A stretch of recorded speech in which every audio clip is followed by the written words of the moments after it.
সূত্ৰ হৈছে phi e equal to q by epsilon naught এটা এটা epsilon naught থাকিব লাগে এটা আধান নাইবা আধানৰ সমষ্টি এটা আবদ্ধ পৃষ্ঠত থাকিলে এই পৃষ্ঠৰ লগত সংযুক্ত থকা মুঠ ফ্লাক্সৰ পৰিমাণ বা মুঠ ফ্লাক্সৰ মানটো হ'ব ইয়াৰ মুঠ আধানৰ 1 by epsilon naught গুণ phi equal to q by epsilon naught ইয়াৰ অৰ্থটো হৈছে যে ধৰি ললো এটা পৃষ্ঠ আছে আৰু এই পৃষ্ঠটো বন্ধৰ পৃষ্ঠ বেলুন এটা ধৰিব পাৰো বা এটা ঘৰ এটা ধৰিব পাৰো কোনো খিৰিকী নাই তেনেকুৱা ধৰণৰ বা কোনো ভিতৰত সোমাব পৰা বাহিৰলৈ ওলাব পৰা তেনেকুৱা ধৰণৰ কোনো যদি একো সুবিধা নাই তেনেকুৱা বন্ধ এটা পৃষ্ঠ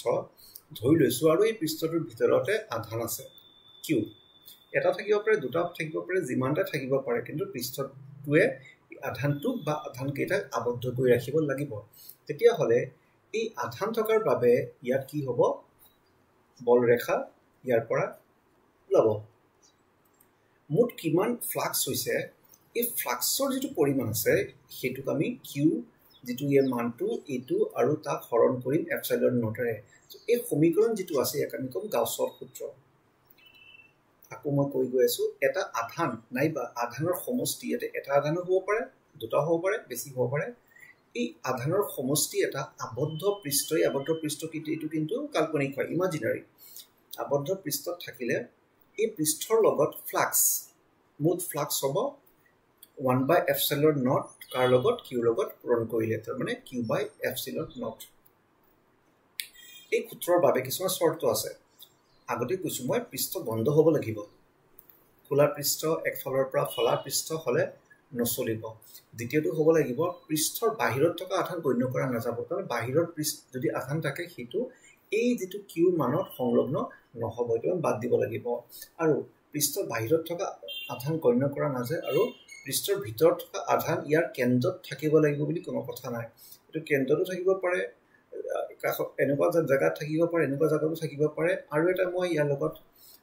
সংলগ্ন কৰি দিও যে পৃষ্ঠটো কিন্তু সুষম পৃষ্ঠ হ'ব লাগিব বুলি কথা নহয় এটো গোলক হ'ব পাৰিব বা ঘন হ'ব পাৰিব বা এটা আনসিস্টেমেটিক এনেকুৱা পৃষ্ঠ হলেও চলিব মুঠতে আবদ্ধ পৃষ্ঠ হ'ব লাগিব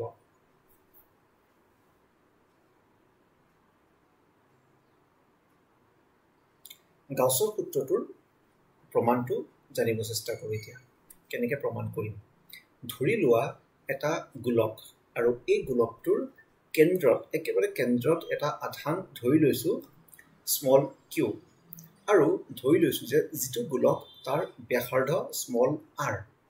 আৰু ধৰি লৈছো যে এই গোলকটোৰ ওপৰতে এটা বহুত সৰু এটা পৃষ্ঠ আছে ds আৰু ds ৰ দিশটো এইফালে ds ভেক্টৰে দেখুৱাইছে যেহেতু এটা আধান প্লাস q হয় পজিটিভ হোৱাৰ কাৰণে তাৰ পৰা বিদ্যুৎ ক্ষেত্ৰ বল ৰেখাবোৰ বাহিৰৰ ফালে ওলাব এটো হল বিদ্যুৎ ক্ষেত্ৰ বল ৰেখা আৰু এইখিনিতে বিদ্যুৎ ক্ষেত্ৰৰ প্ৰাবল্য ই ভেক্টৰ দি বুজোৱা গৈছে আমি এটা বস্তু মন কৰিছো যে যেহেতু ds ভেক্টৰ আৰু ই ভেক্টৰ সমান্তৰাল তেতিয়া ইহতৰ মাজত যেটো থিটা হ'ব কোণ হ'ব হেতু 0 ডিগ্ৰী কাৰণ হিয়ত সমান্তৰাল তেতিয়া হলে এই সৰু পৃষ্ঠ যেটো ds বুলি ধৰা হৈছে ইয়াৰ বাবে ইয়াৰ মাজেৰে পাৰ হ'ব পৰা ফ্লাক্সৰ পৰিমাণটো হ'ব e.ds বা eds cos θ যেটো ফ্লাক্সৰ এটা সংজ্ঞা কিন্তু যেহেতু এংগলটো এই 0 ডিগ্ৰী হ'ব cos 0 ডিগ্ৰী টু 1 হয় এই ভ্যালুটো 1 হৈ যাব সেই বুলি আমাৰ কি হ'ব d phi equal to eds আমি এতিয়া উলিয়াব চেষ্টা কৰিম যদি ds সৰু পৃষ্ঠটোৰ বাবে যদি এইটো পৰিমাণৰ বিদ্যুৎ ফ্লাক্স পায় তেতিয়া হলে সম্পূৰ্ণ যেটো পৃষ্ঠ যেটো আমি s বুলি ক'ব পাৰো বা 4 by r square বুলি ক'ব পাৰো হেতু লগত সংলগ্ন কিমান পৰিমাণৰ ফ্লাক্স হ'ব হেতুৰ বাবে কি কৰিম সৰু যেটো ds হ'ব পৃষ্ঠটোৰ সকলো জায়গাতে সকলো বিলাকৰ লগত ফ্লাক্সৰ যিমান মান হয় গোটেইখিনি আমি যোগ কৰি দিম আৰু ক্যালকুলাসৰ ভাষাত তাকে ইন্টিগ্ৰেশন বুলি কোৱা হয় সমগ্ৰ পৃষ্ঠত s ৰ মাজেৰে সংযুক্ত মুঠ ফ্লাক্সৰ পৰিমাণ হ'ব phi equal to integration d phi e সম্পূৰ্ণ পৃষ্ঠটোৰ ওপৰত ইন্টিগ্ৰেশন কৰিম d phi e অলপ আগতে পাইছিলো eds হ'ব আৰু এই ইৰ মানটো আমি উলিয়াব পাৰিম 1/4 pi epsilon naught q by r square কোৰ পৰা ইয়াৰ পৰা এইটো এটা আধান এটা আছে আৰু ইয়াৰ এটা নিৰ্দিষ্ট দূৰত্ব আৰত যিকোনো এটা বিন্দুত আমি ইৰ মানটো পাইছিলোঁ ইয়াৰ আগৰ কিছুমান ভিডিঅ'টোত ই equal to 1/4 pi epsilon not Q by R square চ' একেখিনি মান ইয়াতে বহুৱাই দিয়া হৈছে ইমানখিনি আৰু ডি এছটো আছেই তেতিয়াহ'লে ইয়াত যিবিলাক ধ্ৰুৱক থাকিব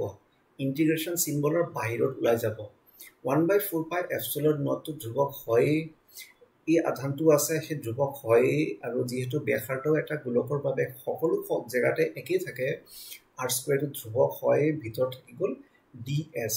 তাৰ মানে আমি সৰু সৰু ডি এছ বিলাক যোগ কৰিলে সম্পূৰ্ণ গোলকটোৰ পাই যাম সম্পূৰ্ণ গোলকটোৰ যদি আমি ক্ষেত্ৰফল উলিয়াব যাওঁ তেতিয়াহ'লে তাৰ ভেলুটো পাম 4 পাই আৰ স্কুৱেৰ সেই বুলি ইণ্টিগ্ৰেশ্যন ডি এছৰ জেগাত আমি কি কৰিম 4 পাই আৰ স্কুৱেৰ বহুৱাই দিম কিছুমান বস্তু কেনচেলেশ্যন যাব আৰু থাকি যাব কিউ বাই এপচিলন নট